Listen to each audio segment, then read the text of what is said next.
So we're going to talk about story sourcing today. And what are, I put down here, what are some commonly told stories?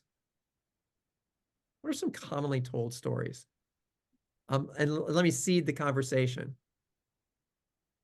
Do you remember your first kiss? Okay, here's the thing. If you were looking at the panels, everybody smiled.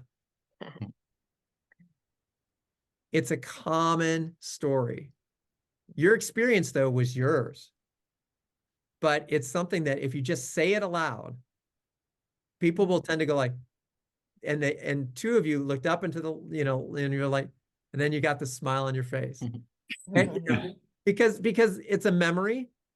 And it may not be, it's not necessarily a good memory, but it's a fond memory, if that makes sense.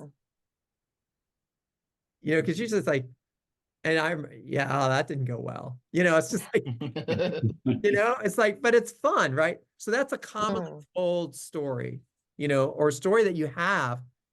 You might add that to your list, first kiss. Let me just give you a couple others because these are kind of hard for folks to just dream up.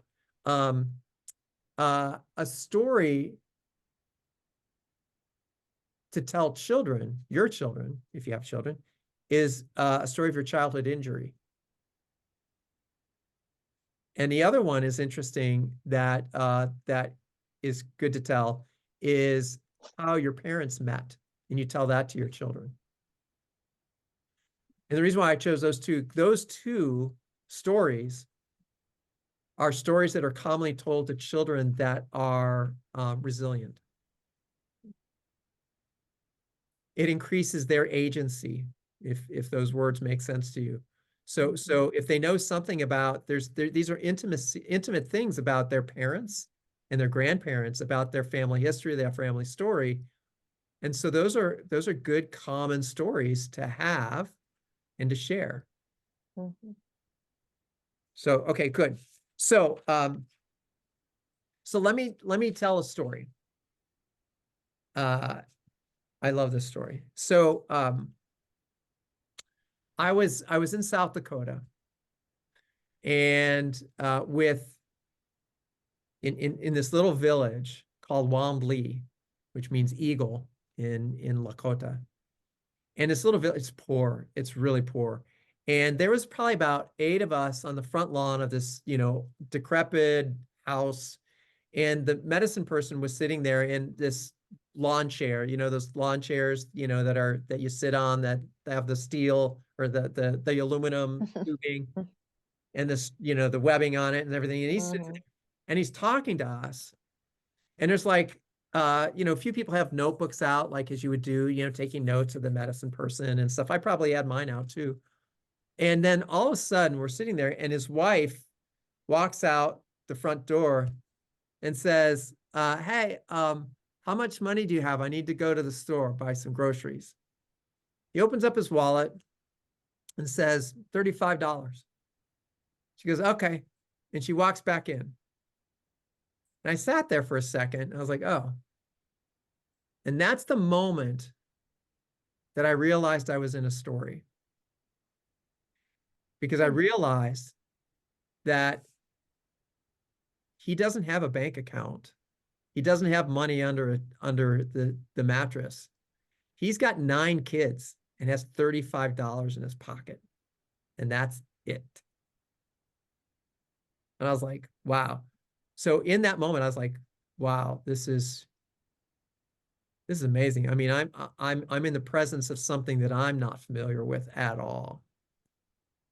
So I noticed that, and then up on the street, this old beat up forest green conversion van pulls up, stops, and this young native kid gets out of the van, long hair, and he walks up, and he has a drum beater. When the Native Americans, they have a drum and they beat a drum.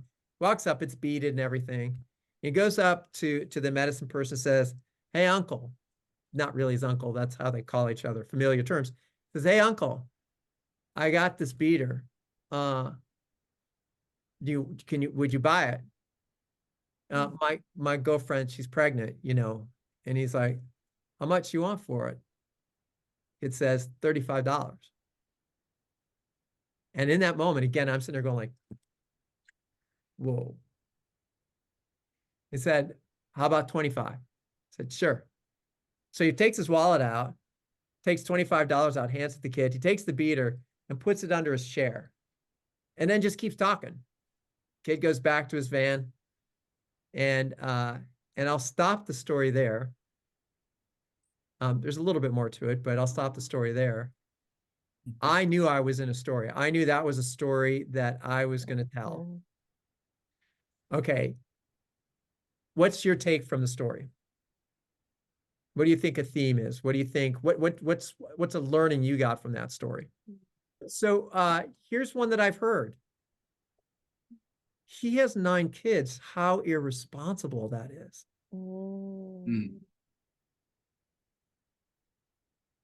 So I've heard that one too. All right, so let me stop there and give you a story gem. Stories are works of art. Write that down. Stories are works of art. And when I say that, they don't always need your interpretation on top of it. Let the beauty be in the eye of the beholder. So sometimes you want to give the moral of the story. Sometimes you do. Sometimes you don't. Be conscious of that in stories. Okay. So let me give you the other part of the story then. When they were walking away, maybe to fill in some of the gap for you, Sean, on this one, is and this was my interpretation. That's why I purposely didn't tell you this part, because I wanted to ask the question, what did you take from the story? My take from the story when I was sitting there was, wow, the role of the medicine person always was to be an interface with the outside world. And here are, 15 of us sitting in the front yard. And at the end of the day, chances are we're all going to give him money.